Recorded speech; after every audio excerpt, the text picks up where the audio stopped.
Hey, what's up, people? Piz out here, and continuing my series, File 13, in which I discuss cult sleaze, exploitation movies so bad they're good. Today I've got a humdinger for you guys from 1988, The Last Slumber Party. Right there it is. It's part of the Scream Theater double feature, along with Terror at 10 Killer.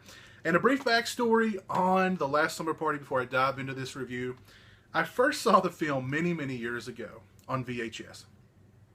And even at that point, I'd seen a lot of horror movies, and a lot of really bad horror movies. But for the longest time, The Last Slumber Party had the dubious distinction of being the worst horror movie I'd ever seen. Abysmally bad. Words really cannot explain how bad this movie is, but I'm going to give it the old college try. I'm going to do my best because The Last Slumber Party, there's a part of me, a very dark, twisted, masochistic part of me that made me want to go out and buy this DVD just for The Last Slumber Party. And that makes me every so often dig into the collection and pull this movie out to watch it. Now, it could be that sick, twisted part of me, or just that I have an affinity for really bad movies. Probably a little bit of both, to be perfectly honest. But I find myself wanting to watch The Last Slumber Party every now and again because of just how bad it is. It's so bad on every single level. Abysmally bad. Abysmally bad. The movie is about an escaped mental patient.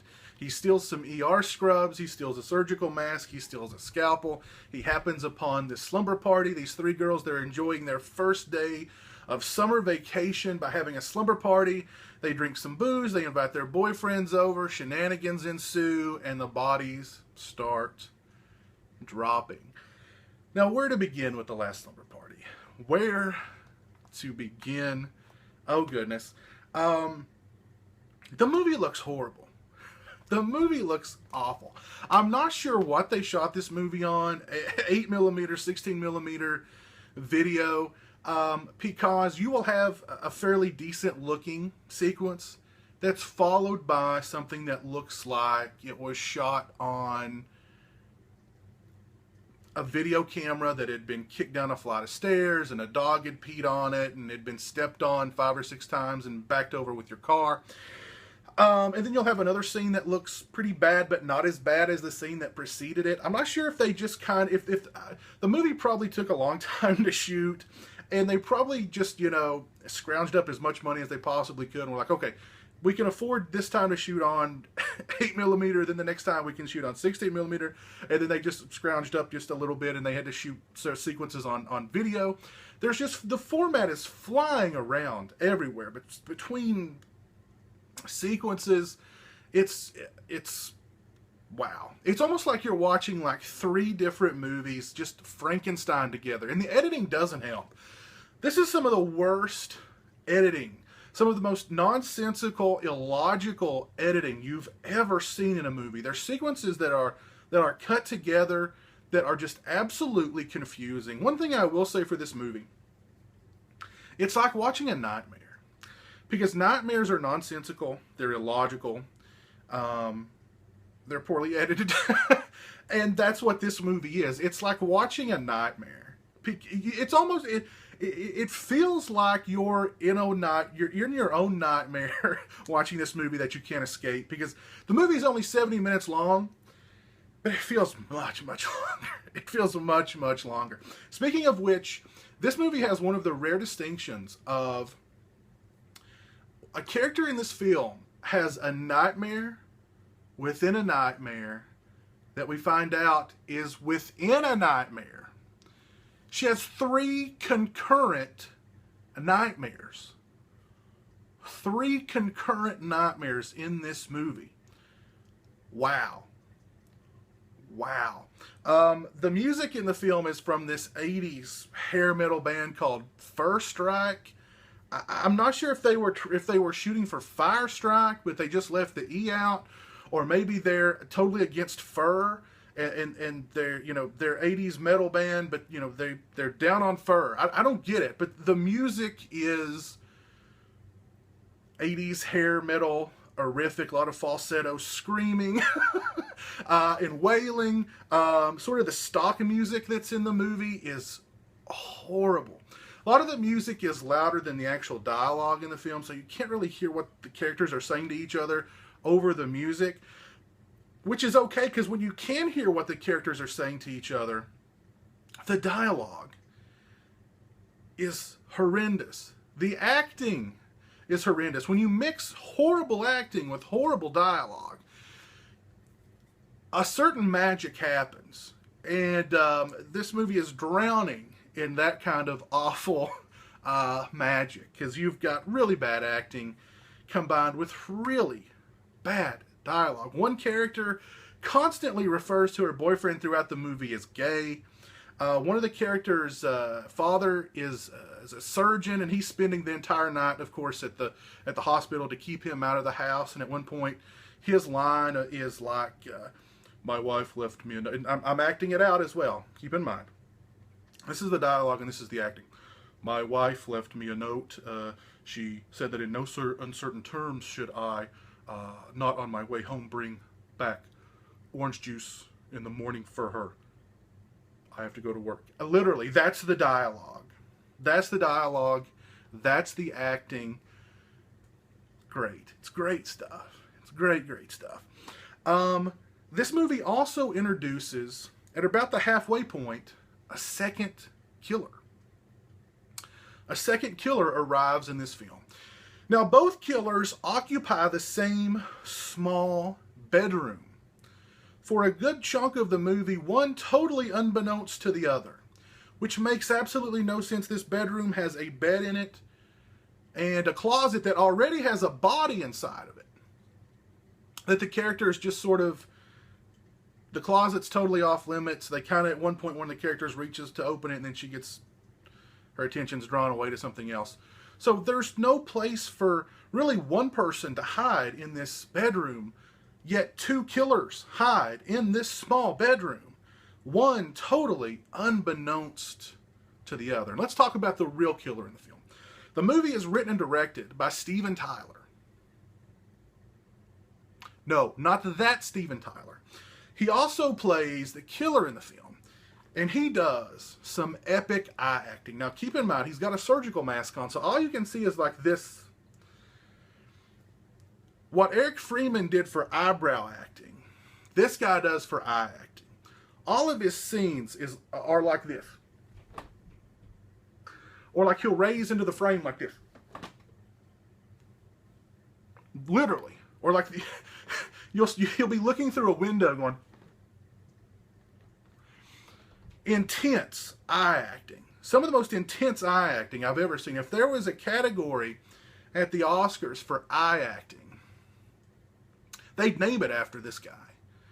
That's how good the eye acting is. So intense. The eye acting is totally intense in this film. People are killed in this film. There's a bathroom connected to a bedroom. People are killed in the bedroom, screaming, crying out, while other characters are in this bathroom, showering, doing whatever. Don't hear a thing, are none the wiser. All this is also happening. You've got boys running in and out of the house. You've got people screaming and crying and running all over and being murdered. The whole time, one of the characters' mothers is upstairs. Again, none the wiser. None the wiser. One of the characters, the final girl, once she realizes that everyone's dead, her reaction is just like, oh, I guess I better get out of here. Walk downstairs. Oh, I guess maybe I should get a knife. Oh, but now she does. And she does, shortly before all this happens, take a Valium. So I'm not sure, you know, the Valium must be one hell of a drug, because she's just seen all of her friends are butchered, and her reaction is just, oh, There's an awesome sequence where she's confronted by the killer.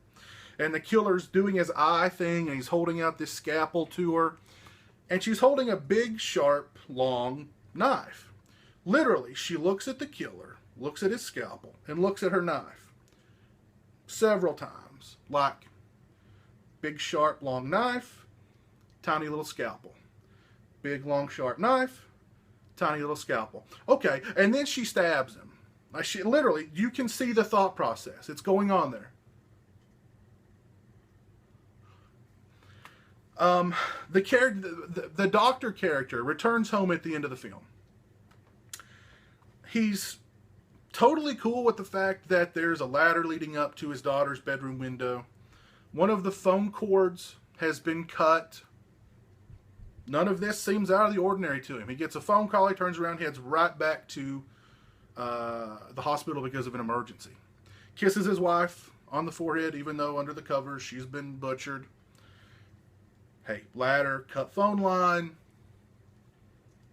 Oh, yeah, hey, just another Friday morning for this guy, I guess. I don't get it. The ending is utterly nonsensical. We see the killer kill somebody at the hospital. The very next moment, that person is floating in a pool in broad daylight, seemingly miles away.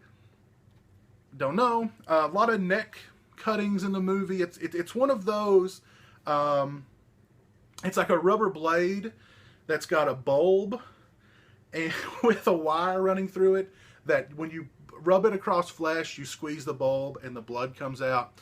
Only the guy is really struggling to get it right, to the point where the thing's leaking and it's squirting blood before he makes contact, or he'll be halfway through a cut before it actually starts squirting blood, and then it's leaking all over people's clothes. A mess. There's also a sequence where one of the characters is standing outside, like, da-da-da, and the killer runs in behind her into the house. Well, they totally mistimed this, because the girl turns around and can plainly see him entering the home, and she just walks on into the house. Why not cut that and do it again? Let's try and get the timing down a little better. There's so many instances in this film where they should have just been like, okay, cut. Let's try that again. It's a mess. This movie is an absolute catastrophe of a movie. It's horrendous. It's abysmal on every single level, yet for some reason, I find myself returning to this awful, horrid movie every so often. And I'm actually going to recommend it to you guys. You guys should go out and watch this movie to see for yourself just how bad a horror movie can get. This is it. The Last Slumber Party is beyond belief in the sub-genre of slumber party slasher movies. They get no worse than The Last Slumber Party. Just in horror, period. They get no worse than The Last Slumber Party. Yet, for some reason, I love it. I don't know. If you guys have seen The Last Slumber Party, please let me know what you think of it in the comment section below. And as always, thanks for watching. I appreciate it. Take care. And until next time,